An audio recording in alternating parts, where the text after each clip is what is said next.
Salam dan bahagia Bapak Ibu mahasiswa.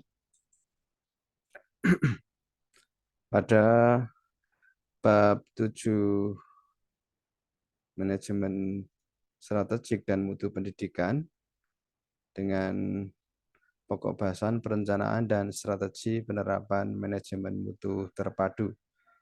Terdapat 7 subpokok bahasan. Subpokok bahasan yang pertama adalah urgensi perencanaan manajemen mutu terpadu. Subpokok bahasan yang kedua, rasional perencanaan manajemen mutu terpadu. Yang ketiga, persyaratan implementasi. Yang keempat, peran pimpinan manajemen puncak. Yang kelima, peran manajer menengah. Subpokok bahasan yang keenam, variasi pendekatan implementasi. Dan subpokok bahasan ketujuh adalah pendekatan dan pentahapan implementasi. Baik, kita bahas secara global sebagai berikut. Urgensi perencanaan manajemen mutu terpadu ya. Perencanaan dan strategik dalam implementasi manajemen mutu terpadu itu perlu dilakukan agar memperoleh hasil yang efektif. Berikut pembahasan topik-topik yang relevan, yaitu pertama, rasional penerapan manajemen mutu terpadu. Yang kedua, persyaratan implementasi.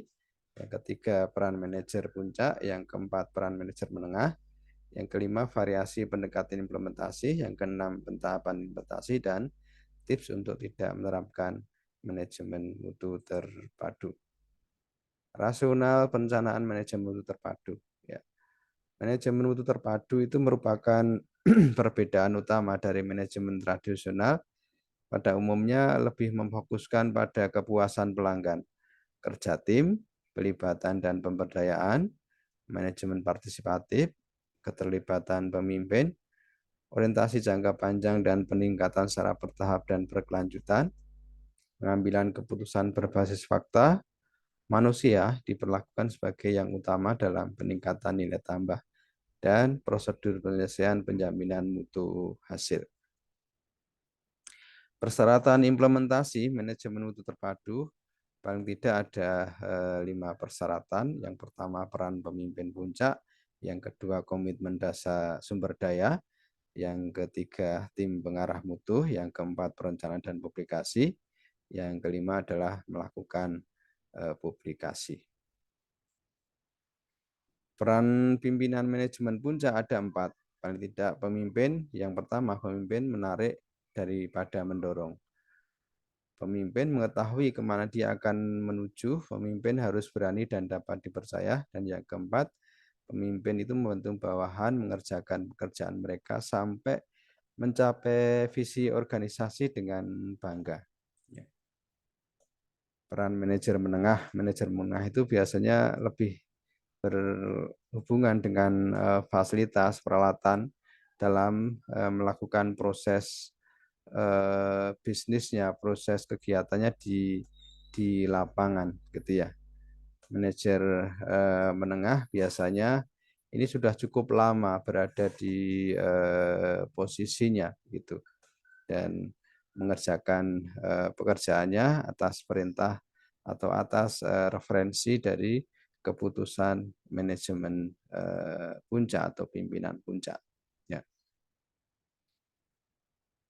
Di manajer menengah ini juga biasanya menduduki posisi di jabatannya atau manajer menengah ini sudah cukup lama sehingga cukup profesional begitu ya dalam pekerjaannya, baik itu mungkin di bidang produksi maupun jasa, sehingga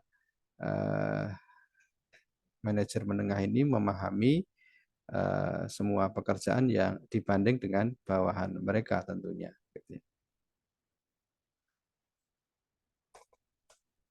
Dan biasanya para manajer menengah ini umumnya itu cenderung kurang belajar terkait dengan hal-hal baru dibanding dengan manajer puncak. Variasi pendekatan implementasi ada 5. Yang pertama, latih tim pengarah. Yang kedua, identifikasi kekuatan dan kelemahan institusi. Yang ketiga, identifikasi pihak pendukung manajemen mutu terpadu. Yang keempat, identifikasi pelanggan internal dan eksternal. Yang variasi yang kelima, merumuskan cara untuk mendeteksi kepuasan pelanggan internal dan eksternal. Pendekatan dan pentahapan implementasi. Tahap yang pertama adalah tahap persiapan, ya. Itu terdiri dari 10. Yang pertama pembentukan komite pengarah mutu total KPMT. Yang kedua pengembangan kapasitas KPMT ini, pelatihan KPMT. Yang keempat perumusan visi dan prinsip kerja. Yang kelima penyusunan tujuan umum. Yang keenam komunikasi dan publikasi. Yang ketujuh identifikasi kekuatan dan kelemahan. Yang kedelapan identifikasi pendukung dan penolak. Yang kesembilan penilaian dasar sikap karyawan. Dan yang kesepuluh pendekatan dan pentahapan implementasi adalah survei dasar kepuasan pelanggan. Tahap perencanaan terdiri dari 4. Yang pertama rencanakan pendekatan implementasi. Yang kedua identifikasi proyek potensial sebagai piloting project. Yang ketiga penentuan komposisi tim proyek. Yang keempat pelatihan tim proyek. Tahap pelaksanaan itu terdiri dari 5 tahap. Yang pertama menggerakkan atau aktifkan tim proyek. Yang kedua pemberian umpan balik ke tim proyek. Yang ketiga terima masukan dari pelanggan. Yang keempat terima masukan dari karyawan. Dan yang kelima modifikasi infrastruktur sesuai dengan masukan. Para mahasiswa yang berbahagia, pada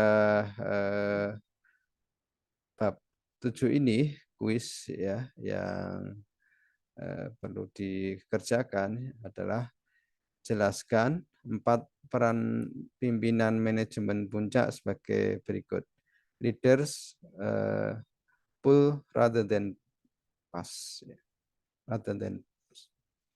Leaders know where they want to go. Leaders must be courage and trustworthy. Yang keempat, helping people to do their job to achieve organization vision with pride. Baik, para mahasiswa yang berbahagia, demikian penyampaian secara global pokok bahasan ke-7.